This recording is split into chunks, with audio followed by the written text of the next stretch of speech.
அனைவருக்கும் வணக்கம். நம்ம இந்த வீடியோவில் என்ன பார்க்க போகிறோம் அப்படின்னு பார்த்தீங்கன்னா, டிஎன்பிஎஸ்சி எக்ஸாம்ஸ்க்கு இப்போ படிக்கணும் அப்படின்னாவே குரூப் 2 குரூப் 4 எந்த எக்ஸாமாக இருந்தாலும் இலக்கணத்துக்கு அதிகமான இம்பார்ட்டன்ஸ் கொடுத்து என்ன பண்ணிட்டாங்க, சிலபஸ் ஃபுல்லாகவே சிலபஸை சேஞ்ச் பண்ணி ஈஸியாக கொடுக்குறேன் அப்படிங்கிற பேரில் இலக்கணம் அதிகமான கொஷின்ஸ் இருக்கிற மாதிரி நமக்கு சிலபஸை மாற்றிருக்காங்க. சரியா? ஸோ அப்படி பார்க்கும்போது நம்ம 6th-லேருந்து 12th வரைக்கும் இருக்கிற இலக்கணத்தை இலக்கண பாடங்கள் எந்த பாடத்தில் இருக்கிற இலக்கணத்தையும் ஒமிட் பண்ணாமல் நெக்லெக்ட் பண்ணாமல் அதை விட்டுறாமல் ஒவ்வொரு இலக்கண பாடத்தையும் தெளிவாக புரிஞ்சுக்கிட்டாதான் அதில் என்ன கருத்து சொல்லியிருக்காங்க. இலக்கணம் அப்படின்னா இப்போ எழுத்து அப்படின்னா எழுத்து தொடர்பாக என்னெல்லாம் சொல்லியிருக்காங்க அப்படிங்கிறத நம்ம தெளிவாக புரிஞ்சுக்கிட்டாதான் இலக்கணத்தில் வர கேள்விகளுக்கு ஆன்சர் பண்ண முடியும். ஸோ அப்போ நாம் பண்ண வேண்டியது என்ன அப்படின்னா, புக்கில் இருக்கக்கூடிய இலக்கண பாடங்கள் நல்லா தெளிவாக படிச்சிருக்கணும்.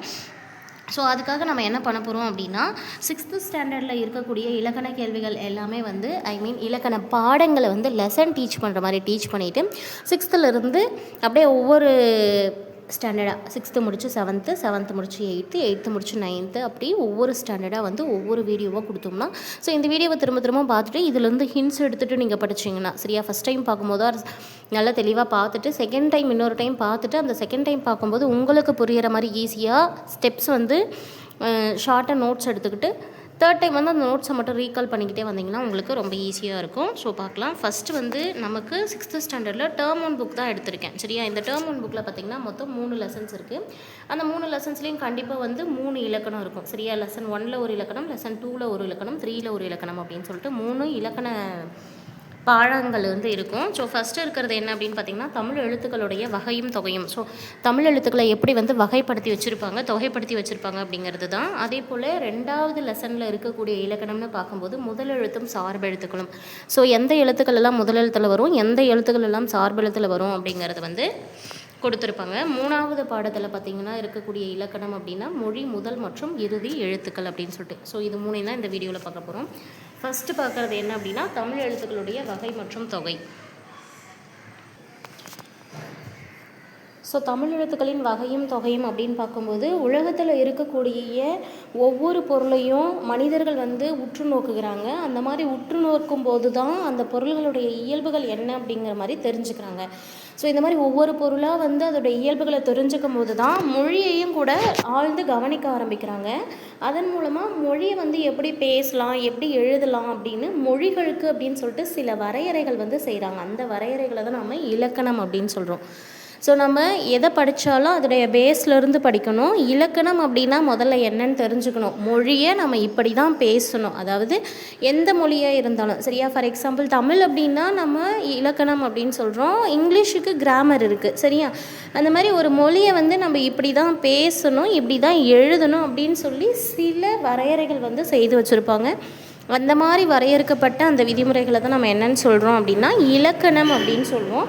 ஸோ தமிழ் மொழியுடைய இலக்கணத்தை எத்தனையாக பிரிக்கிறாங்க அப்படின்னு ஒரு கேள்வி கேட்கலாம். 5 வகையாக பிரிக்கிறாங்க. எழுத்திலக்கணம், சொல்லிலக்கணம், பொருளிலக்கணம், யாப்பிலக்கணம், அணி இலக்கணம். சரியா? அப்போ எழுத்து அப்படின்னா என்னன்னு தெரியணும். ஒலி வடிவமாக எழுப்பப்படுவது. ஃபார் எக்ஸாம்பிள் அ அப்படின்னு சொல்கிறோம், அது சவுண்டால் சொல்லக்கூடியது.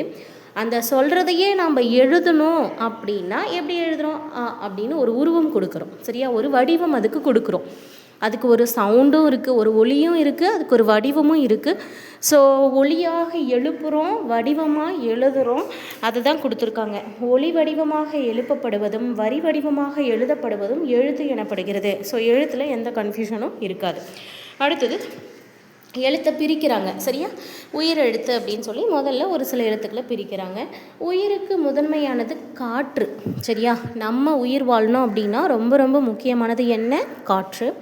அந்த மாதிரி இயல்பாக காற்று வெளிப்படும் போது உயிரெழுத்துக்கள் பிறக்கின்றன. காற்று தான் உயிருக்கு முதன்மையானதாக இருக்குது.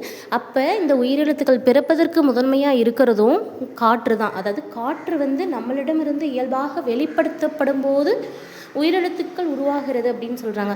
ஸோ காற்று எந்த வகையில் நம்மக்கிட்ட இருந்து வெளியிடப்படும் அப்படின்னா அப்படின்னு ஊதலாம், அப்படின்னு சொல்லலாம். அந்த மாதிரி நம்ம என்ன பண்ணுவோம், வாயை திறப்போம், ஊதும்போது உதடுகளை குவிப்போம், உதடுகளை விரிப்போம். இந்த மாதிரி ஏதாவது ஒரு செயல் செய்து இந்த உயிரெழுத்துக்களை வந்து நம்ம காற்று வெளிப்படுத்துதல் மூலமாக உருவாக்குறோம் அப்படின்னு சொல்கிறாங்க. ஸோ மெயினாக தெரிஞ்சுக்க வேண்டியது உயிரெழுத்துக்கள் அப்படிங்கிறது வந்து வாயை திறத்தல், உதடுகளை விரித்தல், உதடுகளை குவித்தல் அப்படிங்கிற செயல்பாட்டின் மூலமாக ஆலிருந்து அவு வரைக்கும் இருக்கக்கூடிய எழுத்துக்கள் வந்து 12 உயிரெழுத்துக்கள் உருவாக்கப்படுதுன்னு தெரிஞ்சுக்கணும். ஸோ இந்த 12 எழுத்துமே நீங்கள் சொல்லி பார்க்கும்போது ஒன்று வாயை திறந்திருப்பீங்க, இல்லைனா உதடுகளை குவிச்சிருப்பீங்க, இல்லைனா உதடுகளை விரிச்சிருப்பீங்க. சொல்லி பார்ப்போமா? ஆ அப்படின்னா வாயை திறக்கிறோம், ஆ அப்படிங்கிறது வாயை திறக்கிறோம், ஈ அப்படின்னாலும் வாயை திறக்கிற மாதிரி இருக்குது, ஈ அப்படின்னு சொல்கிறோம். ஊ அப்படின்னும் போது உதடுகளை குவிக்கிறோம், ஊன்னு சொல்லும் போதும் உதடுகளை குவிக்கிறோம். ஏ ஏ இது ரெண்டுத்துக்குமே உதடுகளை என்ன பண்ணுறோம்? விரிக்கிறோம். சரியா? ஐ அப்படின்னு சொல்லும் போதும் அந்த மாதிரி ஒவ்வொரு எழுத்துக்குமே நம்ம என்ன பண்ணுறோம்? ஒன்று வாயை திறக்கிறோம், உதட்டை குவிக்கிறோம், இல்லைனா உதட்டை விரிக்கிறோம். இந்த மாதிரி சமயத்தில் தான் நமக்கு இந்த உயிரெழுத்துக்கள் தோன்றுறது. ஸோ ஒலி அப்படின்னு பார்க்கும்போது அ இ உ ஏ ஓ இந்த 5த்துக்கும் குறுகிய ஒலி உடையது. ஸோ இதோட மாத்திரை அளவு 1 ஞாபகம் வச்சுக்கோங்க. ஆ இ அந்த மாதிரி நெடில் எழுத்துக்கள் 7 இருக்கும். நெடில் எழுத்துக்கள் 7ம் பார்த்திங்கன்னா நீண்டு ஒலிக்கும். இந்த குறுகி ஒலிக்கக்கூடிய ஓசைகள் இருக்கக்கூடிய இந்த 5 எழுத்துக்களும் குறில் எழுத்துக்கள்னு சொல்லுவாங்க. நீளமாக ஒலிக்கக்கூடியது வந்து நெடில் எழுத்துக்கள்னு சொல்லுவாங்க. ஒவ்வொரு எழுத்தையுமே நம்ம வந்து உச்சரிக்கணும், அதாவது அதை சொல்லணும் அப்படின்னா அதுக்குன்னு ஒரு குறிப்பிட்ட கால அளவு இருக்குது. சரியா? எழுத்தை உச்சரிக்க எடுத்துக்கொள்ளக்கூடிய அந்த கால அளவை என்னன்னு சொல்கிறோம் அப்படின்னா மாத்திரை அப்படின்னு சொல்கிறோம். ஒரு எழுத்து குறில் எழுத்தா நெடில் எழுத்தா அப்படிங்கிறத கண்டுபிடிக்கிறதுக்கு நமக்கு பயன்படுறது மாத்திரை. மாத்திரை அப்படிங்கிறது வந்து இங்கே கால அளவு குறிக்கக்கூடியது. ஒரு மாத்திரை அப்படிங்கிறது வந்து ஒரு முறை கண் இமைக்கவோ ஒரு முறை கை நொடிக்கவோ ஆகும் காலம். நல்லா மைண்டில் உள்வாங்கிக்கோங்க. ஒரு மாத்திரை அளவு அப்படிங்கிறது ஒரு முறை கண் இமைக்கவோ ஒரு முறை கை நொடிக்கவோ ஆகும் காலம் மாத்திரை என்று அழைக்கப்படுகிறது. குறில் எழுத்துக்களுக்கான ஒலிக்கும் கால அளவு 1 மாத்திரையாகவும் நெடில் எழுத்துக்கான ஒலிக்கும் கால அளவு 2 மாத்திரையாகவும். ஸோ இந்த மாதிரி ரொம்ப சிம்பிள் பேஸ் கொஷின்ஸ் எல்லாம் கேட்பாங்களா அப்படின்னா கண்டிப்பாக கேட்பாங்க. இந்த மாதிரி கேள்வியில் தான் நம்ம மிஸ்டேக்குமே பண்ணுவோம். சரியா? நல்லா ஆழ்ந்து படிச்சுக்கோங்க. மெய் எழுத்துக்கள் அப்படின்னு பார்க்கும்போது மெய் அப்படின்னாவே உடம்பு அப்படிங்கிற வார்த்தையை சொல்லக்கூடிய ஒரு இது. சரியா? மெய் அப்படின்னா உடம்பு அப்படின்னு பொருள்படக்கூடிய வார்த்தை. மெய் எழுத்துக்கள் வந்து ஒழிப்பதற்காக உடல் இயக்கத்துடைய பங்கு ரொம்ப ரொம்ப முக்கியமானது. முன்ன எப்படி வந்து காற்றோடைய பங்கு உயிரெழுத்துக்கு முக்கியமோ அந்த மாதிரி மெய் எழுத்துக்கு முழுக்க முழுக்க உடலுடைய பங்கு மிக மிக முக்கியமானது. உடல் அசைவின் மூலமாக ஒளி எழுப்பப்படுகிறது. இக்கிலிருந்து இன்னு வரைக்கும் மொத்தம் 18 மெய்யெழுத்துக்கள் இருக்குது.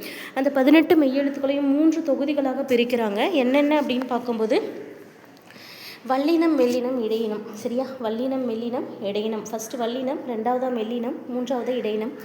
வல்லினம் அப்படிங்கிறது வந்து கசட தபரன் ஞாபகம் வச்சுக்கோங்க. இக்கு, இச்சு, இட்டு இந்த மாதிரி படிக்கிறத விட இதை வந்து கசட தப்பரை ஸ்கூல் டேஸில் நம்ம எல்லாமே படிச்சிருப்போம்.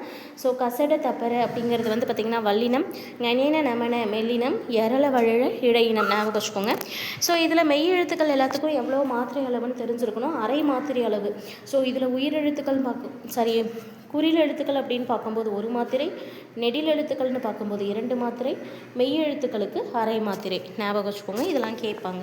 இப்போ ஒழித்து பார்த்து உணர்வோமா அப்படின்னு சொல்லி ஒன்று கொடுத்துருக்காங்க.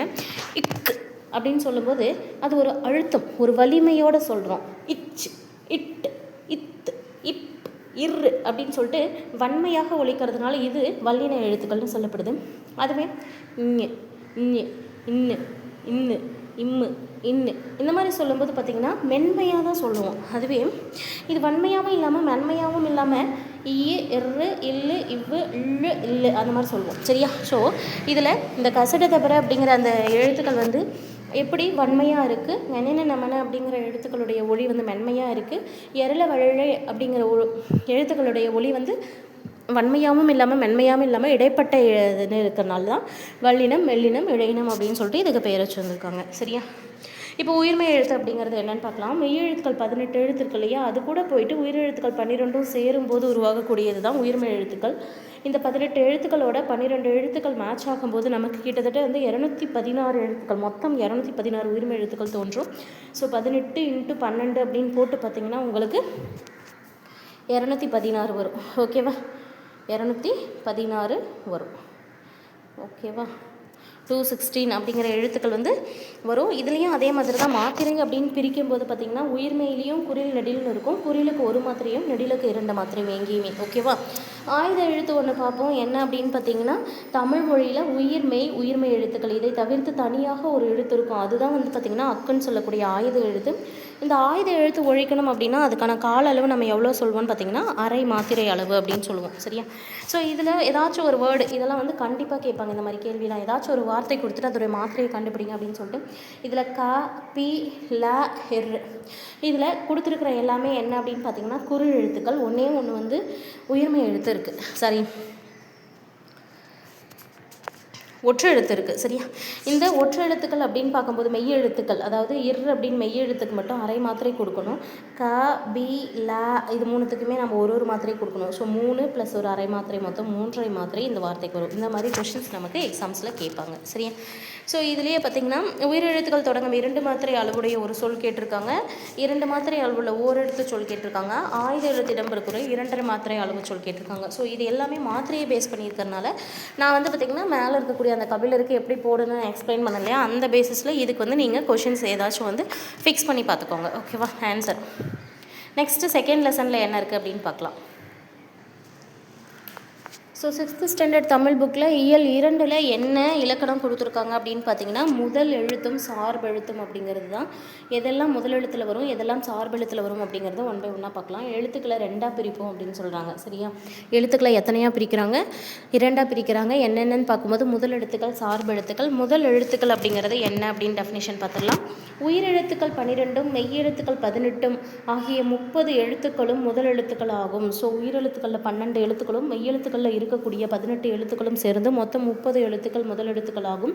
பிற எழுத்துக்கள் தோன்றுவதற்கும் இயங்குவதற்கும் முதற் காரணமாக இவை இருப்பதாலே இவை முதல் எழுத்துக்கள் என்று அழைக்கப்படுகின்றன. ஸோ ஒரு எழுத்து முதல் எழுத்துன்னு சொல்லணும் அப்படின்னா அது எதுக்காவது முதன்மையாக இருக்கணும் இல்லையா?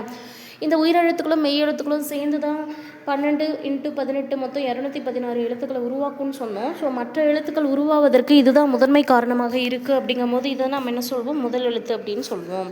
இப்போ முதல் எழுத்துக்கு மீனிங் புரிஞ்சாச்சு. இப்போ சார்பு எழுத்து பார்க்கலாம். முதல் எழுத்தை சார்ந்து வரக்கூடிய எல்லா எழுத்துக்களுமே சார்பு எழுத்து. அந்த 216 எழுத்துக்கள் உருவாகுது புதுசான்னு சொன்னோம் இல்லையா, அந்த 216 எழுத்துக்களுமே சார்பு எழுத்துக்கள் தான். அந்த சார்பு எழுத்துக்களை வந்து 10 வகைகளாக பிரிச்சுருக்காங்க. தொகுதிகளாக பிரித்து வச்சுருக்காங்க. அது என்னென்னு பார்க்கலாம்.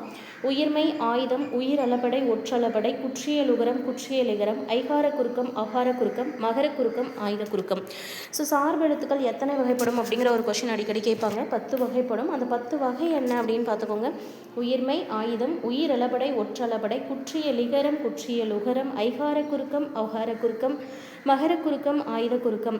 இந்த வகுப்பில் வந்து பார்த்திங்கன்னா இந்த லெசனில் நமக்கு உயிர்மெய் அப்படிங்கிறத பற்றி கொடுத்துருப்பாங்க. மெய் எழுத்துக்களும் உயிர் எழுத்துக்களும் ஒன்றுடன் ஒன்று சேருவதால் உருவாகுது உயிர்மெய் எழுத்துக்கள். முதல்லையே சொன்னது தான், மெய் எழுத்துக்கள் உயிரெழுத்துக்கள் எல்லாமே சேர்ந்து தான் என்ன ஆகுது அப்படின்னு சொன்னால் உயிர்மெய் எழுத்துக்கள் வந்து உருவாகுது அப்படின்னு சொல்லியிருக்கோம். இந்த உயிர்மெய் எழுத்துக்களுடைய ஒலி, அதாவது சவுண்டு நம்ம ப்ரொனவுன்ஸ் பண்ணும்போது, ஃபார் எக்ஸாம்பிளுக்கு ஒன்றே ஒன்று எடுத்துக்கலாம். இக்கு ப்ளஸ் ஆ, கா அப்படின்னு எடுத்துக்கிறோன்னு வச்சுக்கோங்களேன். இது பார்க்குறதுக்கு மெய்யெழுத்து மாதிரியும் சொல்லும்போது உயிரெழுத்து மாதிரியும் ப்ரொனவுன்ஸ் ஆகும். பாருங்கள், க அப்படிங்கிறதுல ஒற்றெழுத்தில் இருக்கக்கூடிய புள்ளி தான் இங்கே இல்லை. க்கு குட்டலா, கா, ஆ, கா, அது ரெண்டுமே ஒரே வார்த்தையில் வர மாதிரி இருக்கா. அப்போ இதோடைய ஒளி வடிவம் வந்து மெய்யும் உயிரும் சேர்ந்து, க உயிரும் மெய்யும் சேர்ந்து இருக்கான். க இக்கில் ஆரம்பித்து ஆவல முடியுது இல்லையா, அதனால் க. இது உயிரும் மெய்யும் சேர்ந்த மாதிரி ஒளி இருக்கும். வரி வடிவம் மெய்யெழுத்தை ஒத்திருக்கும். அந்த ஒலிக்கும் கால அளவு இருக்கு இல்லையா, அதுதான் அந்த உயிரெழுத்தில் வந்து குறிலோடு சேரும்போது அதுக்கு ஒரு மாத்திரையாகவும், இன்கேஸ் இந்த இக்கே பார்த்திங்கன்னா நெடிலோடு சேரும்போது கா அப்படின்னு சொல்லிட்டு 2 மாத்திரையாகவும் மாறுது. அதுதான் கொடுத்துருக்காங்க. இதெல்லாம் நமக்கு வந்து சென்டென்ஸில் கொடுத்துட்டு சரியான சென்டென்ஸ் தவறான சென்டென்ஸ் கண்டுபிடிக்க சொல்லி கேட்பாங்க. ஸோ உயிர்மெய் எழுத்துடைய ஒளி வடிவம் மெய்யும் உயிரும் சேர்ந்ததாக இருக்கும். வரி வடிவம் மெய்யெழுத்து மாதிரியும் ஒலிக்கும் கால அளவு உயிரெழுத்து மாதிரியும் இருக்கும். முதல் எழுத்துக்களை சார்ந்து வருவதால் தான் இதற்கு பேர் வந்து சார்பெழுத்து. அடுத்தது ஆயுதம். 3 புள்ளிகளை உடைய தனித்த வடிவம் பெற்றது தான் ஆயுத எழுத்து. அதாவது அக்கு அப்படிங்கிற எழுத்து பார்த்தோம்னாவே தெரியும், 3 புள்ளிகள் இருக்கும். அதனாலே இதுக்கு பேர் முப்புள்ளி, முப்பார் புள்ளி. தனிப்பட்டு இருக்கிறதுனால தனிநிலை. அக்கு அப்படின்னு சொல்கிறதுனா அக்கேனம் அப்படின்னு சொல்லிட்டு வேறு பெயர்கள் இருக்குது. நுட்பமான ஒரு ஒலிப்புடைய ஒரு எழுத்து எது அப்படின்னு ஒரு கொஷின் கேட்பாங்க அடிக்கடி. நுட்பமான ஒழிப்பு முறையுடைய எழுத்து ஆயுத எழுத்து. தனக்கு முன்னாடி ஒரு குரில் எழுத்து எப்போவுமே அது அப்படின்னு எழுதுங்களேன், தனக்கு முன்னாடி வர்றது எப்போவுமே ஒரு குறில் எழுத்தாக தான் இருக்கும். நெடில் எழுத்து இங்கே வரவே வராது. எந்த ஆயுத எழுத்து இருக்கக்கூடிய வார்த்தையை பயன்படுத்தினாலும் இந்த ஆயுத எழுத்தான அக்கு அப்படிங்கிறது வந்து பார்த்திங்கன்னா தனக்கு முன்னாடி ஒரு குறில் எழுத்து தான் வச்சுக்கும். அதே போல் தனக்கு பின்னாடி அப்படிங்கிற மாதிரி வல்லின உயிர்மை எழுத்து தான் இருக்கும். வல்லின அப்போ எது வரும் அப்படின்னா அந்த கசட தப்பற அப்படின்னு இருக்கு இல்லையா, கசட தப்பற இந்த 6 எழுத்துக்கள் இருக்கக்கூடிய உயிர்மை எழுத்துக்கள். சரியா, அதுவும் மெய் எழுத்துக்கள் வராது, உயிர்மை எழுத்துக்கள் வந்து இருக்கும். அதுக்கு இடையில தான் இந்த ஆயுத எழுத்து எப்போவுமே இருக்கும், தனித்து இயங்காது. இது முதல் எழுத்துக்களாகிய உயிரையும் மெய்யையும் சார்ந்தே இயங்குவதால் இது உயிர்மை எழுத்து அப்படின்னு சொல்லி சார்பு எழுத்துன்னு சொல்லி அழைக்கப்படுது. ஓகேவா, இந்த செகண்ட் லெசனில் இந்த முதல் எழுத்துக்கள் சார்பு எழுத்துக்கள் பற்றி தான் கொடுத்துருந்தாங்க. ஓகேவா, முதல் எழுத்துக்கள் அப்படின்றது என்ன, அது எதனால் அழைக்கப்படுதுன்னு சொல்கிறாங்க. சார்பெழுத்துக்கள் எத்தனை வகைப்படும், அவை யாவைன்னு கேட்டிருக்காங்க. சொற்களோட ஆயுத எழுத்து எவ்வாறு இடம்பெறும்னு கேட்டிருக்காங்க. சொற்களை பொறுத்த வரைக்கும் ஆயுத எழுத்து தனக்கு முன்னாடி ஒரு குறில் எழுத்தையும் தனக்கு பின்னாடி ஒரு அந்த சென்டென்ஸை மறுபடியும் படிச்சுக்கோங்க. அதாவது தனித்து இயங்காது, தனக்கு முன்னாடி ஒரு குறில் எழுத்தும் தனக்கு பின்னாடி வல்லின உயிர்மை எழுத்தும் கண்டிப்பாக கொண்டு தான் அமையும். தனித்து இயங்காது. ஓகேவா, ஸோ 3வது லெசனில் என்ன கொடுத்துருக்காங்க அப்படின்னு பார்க்கலாமா. 3வது லெசனில் இருக்கக்கூடிய இலக்கணம் அப்படிங்கிறது ரொம்ப ரொம்ப முக்கியமானது. மொழி முதல் மற்றும் இறுதி எழுத்துக்கள். ஒரு மொழிக்கு முதல்ல எந்த எழுத்துக்கள்லாம் வரும், இறுதியில் எந்த எழுத்துக்கள்லாம் வரும் அப்படிங்கிறது தான். ஸோ வரக்கூடிய எழுத்துக்கள் பார்க்கும்போது வராத எழுத்துக்களையும் பார்ப்போம். எதுக்காக அப்படிங்கிறது இன்ட்ரோ கொடுத்துருக்காங்க பாருங்கள். நம் தமிழ் மொழியின் சொற்கள் நாம் எளிதாக ஒழிக்கும் வகையில் உருவானவை. ஸோ வேற்று மொழி சொற்களை பேசும்போது நமக்கு தடுமாற்றம் வரும். நம்ம மொழி சொற்கள் வந்து இயல்பையும் மரபையும் தெரிஞ்சு இருக்கிறதுனால அது நம்ம ஈஸியாக பேசலாம். அந்த மாதிரி நம்ம தெரிஞ்சுக்கணும். அதுக்கு நம்ம என்ன பண்ணணும், சொல்லின் முதலிலும் இடையிலும் இறுதியிலும் எந்தெந்த எழுத்துக்கள்லாம் வரும் அப்படிங்கிறது தெரிஞ்சுக்கணும். அப்போ தான் மொழியை நல்லா நம்மளால் பேச முடியும். இதில் நன்றி நன்றி நன்றி படிக்கும்போது மூணுமே நன்றி தான். பட் சரியான ஸ்பெல்லிங் என்ன அப்படின்னு பார்க்கும்போது ஃபஸ்ட் இருக்கிறது தான். ஸோ நன்றி அப்படிங்கிறதான சரியான சொல்லி. இது எப்படி நமக்கு தெரிஞ்சது, பிழை எது பிழை இல்லாதது எது அப்படின்னு தெரிஞ்சதுனால தான். ஸோ பிழையின்றி ஒன்று வந்து நம்ம எழுதணும் இல்லைனா பேசணும் அப்படின்னா அது தெரிஞ்சுக்கிறதுக்கு ரொம்ப ரொம்ப இன்றியமையாதது என்ன அப்படின்னு பார்த்திங்கன்னா எந்த எழுத்து எங்கே பயன்படுத்தணும் அப்படிங்கிறத நம்ம தெரிஞ்சுக்கணும். தமிழ் எழுத்துக்களுடைய வகை தொகையை பற்றி நம்ம இப்போ தெரிஞ்சுக்கிட்டோம் இல்லையா முன்னாடி லெசனில். அதை பேஸ் பண்ணி எல்லா எழுத்துக்களும் எல்லா இடங்கள்லையும் வரது கிடையாது. சில எழுத்துக்கள் சொல்லுக்கு முன்னாடி வரும், சில எழுத்துக்கள் வந்து சொல்லோட இடையில வரும், சில எழுத்துக்கள் சொல்லோட இறுதியில் தான் வரும். அதை பற்றி தான் இந்த லெசனில் பார்ப்போம் அப்படின்னு சொல்லி கொடுத்துருக்காங்க. மொழி முதல் எழுத்துக்கள் அப்படின்னா மொழி அப்படிங்கிறதுக்கு சொல் அப்படிங்கிற வார்த்தை உண்டு. அந்த சொல்லுக்கு ஃபஸ்ட்டில் வரக்கூடிய எழுத்துக்களை பற்றி சொல்கிறத மொழி முதல் எழுத்துக்கள். ஸோ எந்த எழுத்துக்கள் எல்லாம் சொல்லோட முதல்ல வரும் அப்படிங்கிறத தெரிஞ்சுக்கலாம். உயிர் எழுத்துக்களில் 12மே முதல்ல வரும் அப்படின்னு சொல்லிட்டாங்க.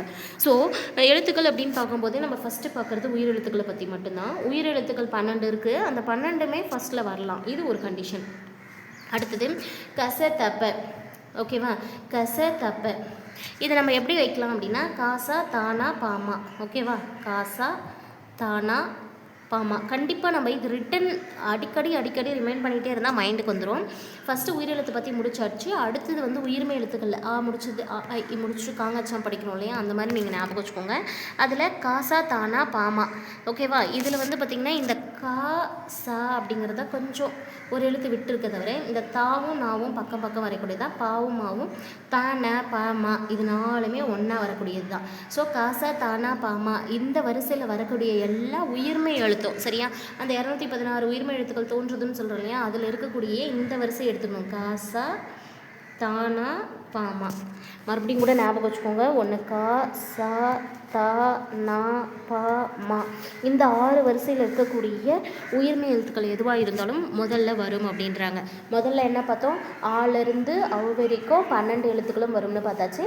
இப்போது காசா தானா பாமா இது 6 வந்தாச்சு. ஓகேவா, அடுத்தது பார்க்க போகிறது வந்து காக்கு அப்புறம் ஞ. ஓகேவா, இதில் சிலது மட்டும் வரும் அப்படின்னு சொல்கிறாங்க. ங ஞ ய வ. சரியா, ஞ அப்படிங்கிறது டிஃப்ரெண்ட்டான சவுண்டுடையது. அந்த 2 எழுத்து நம்ம மைண்டில் ஈஸியாக வச்சிடலாம். ய வ இது 2ஐயும் நம்ம மைண்டில் வச்சுக்கணும். எக்ஸ்ட்ராவாக நம்ம படிச்சு சரியா. ஞ ஞ ய வ இந்த உயிர்மை எழுத்து இருக்கு இல்லையா, இந்த வரிசையில் எல்லாமே வரும்னு சொல்ல முடியாது. இங்கே எப்படி வந்து காசா தானா பாமாவில் வந்து எல்லாமே வரும், உயிரெழுத்தில் எல்லாமே வரும்னு சொன்னோமோ அந்த மாதிரி இங்கே சொல்ல முடியாது. சிலது வரலாம். ஸோ இப்போ பார்த்திங்கன்னா உயிரெழுத்துக்கள் அப்படின்னும்போது ஆலிருந்து அவ் வரைக்கும் எல்லாமே வரும்னு படிச்சிட்டோம். ஆலிருந்து அவ் வரைக்கும். ஆனால் இந்த கசதப்ப, அதாவது கசதானா பாமா, இந்த வரிசையிலையும் எல்லா உயிர்மை எழுத்துக்களும் வரும்னு படித்தாச்சு. ஆனால் ஞா யா வால சிலது வரும்னு சொன்னாங்க இல்லையா? அப்போ ஒவ்வொரு வரிசையிலும் என்னென்ன வரும் அப்படின்னு தெரிஞ்சுக்கணும். ஸோ முதல்ல ஞா வரிசை எடுத்துக்கலாம். ஞா வரிசையில் ஒன்று தான், ஞா மட்டும்தான் வரும். அதுவும் எப்படி வரும்னா ஞனம் அப்படின்னு சொல்லக்கூடிய வார்த்தையாக வரும். சரியா? இதில் ஞனம் அப்படிங்கிறது மட்டும்தான் சொல்லுடைய முதல் எழுத்தாக வரும். ஞனம் அப்படிங்கிற சொல் தனித்து இயங்காமல் அங்கனம் இங்கனம் எங்கனம் அப்படின்னு சொல்லி சொல்லில் சேர்ந்து மட்டும்தான் வரும் அப்படின்னு சொல்லியிருக்காங்க. சரியா? அங்கனம் இங்கனம் எங்கனம் அப்படின்னு சொல்லி சொல்லில் சேர்ந்து தான் வரும். அதே போல் ஞா வரிசை எடுத்துக்கும் போது 4 எழுத்து. ஞா ஞா ஞேஞோ, ஞா ஞா ஞேஞோ. யா வரிசை எடுத்துக்கும் போது யாயா யூ யோ யௌ, யாயா யூ யோ யௌ அப்படின்ற இந்த 6 எழுத்துக்கள் ப்ளஸ் இங்கே ஒரு 4 எழுத்துக்கள் வரிசைகள் மட்டும்தான். ஓகேவா? வா வரிசைன்னு எடுத்துக்கும் போது வாவா வி வே வே வைவௌ. ஓகேவா? இதில் ஒரு 8 எழுத்துக்கள். வா வரிசையில் ஒரு 8 எழுத்து, யா வரிசையில் 6 எழுத்து, ஞா வரிசையில் 4 எழுத்து, ஞா வரிசையில் 1. அப்போது இங்கே ஒரு 10 18 மொத்தம் 19 எழுத்து. ஓகேவா? இப்போ ஞா வரிசையில் ஞா ஞா ஞேஞோ, அது யா வரிசையாக இருந்தால் யாயா யூ யோ யௌ. வா வரிசையில் வாவா வி வே வே வைவௌ. இந்த மாதிரி திரும்ப சொல்லி பார்த்தா நமக்கு ஞாபகம் வந்துடும். அப்போ மொழி முதல்ல வர சொற்கள் அப்படின்னு பார்க்கும்போது மொழி முதல்ல வராத எழுத்துன்றதும் தெரியணும் இல்லையா? புள்ளி வச்ச எழுத்து எதுவுமே முதல்ல ஆரம்பிக்காது. அப்படி ஆரம்பிச்சிருந்தா அது தமிழ் வார்த்தை கிடையாது. அதே போல் டானா ரா லாலா லா ராணா, அதாவது இதை எப்படி பிரிச்சுக்கலாம் அப்படின்னா ரால 2 ரா இருக்குது, நால 2 நா இருக்குது, லால 3 லா இருக்குது. சரியா? மொத்தம் இங்கே 2 2 4 3 7 எழுத்து முடிஞ்சிருச்சா? மொத்தம் 8 எழுத்து, ஒன்று டா மட்டும். ஓகேவா? மொத்தம் 8 உயிர்மை எழுத்து வரிசையில் ஒரு எழுத்து கூட சொல்லுக்குள்ள வராது ஸ்டார்டிங்கில். அப்படி வந்தால் அது தமிழ் வார்த்தை கிடையாது. எது இருக்குது அப்படின்னு தெரிஞ்சுக்கிட்ட போதே எது இல்லை அப்படிங்கிறதையும் நீங்கள் மைண்டில் பதிய வச்சுக்கணும். மொத்தம் 8 வரிசை பற்றி சொல்லியிருக்காங்க. அந்த 8ல் ஒரே ஒரு டா மட்டும்தான் தனிப்பட்டது.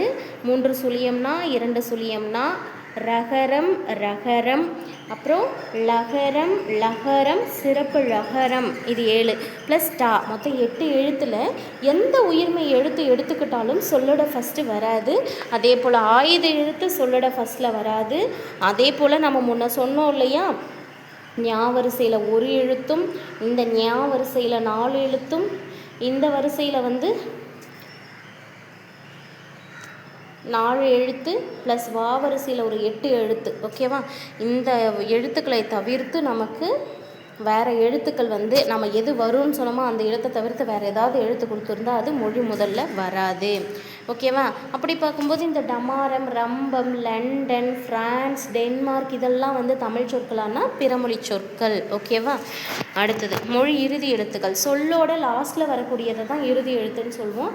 இதில் உயிரெழுத்துக்கள் மெய், அதாவது உயிரெழுத்து ஆலிருந்து அவ் வரைக்கும் 12 மெய் கூட சேர்ந்து உயிர்மெய்யாக மட்டும்தான் மொழியோட லாஸ்ட்டில் வரும்.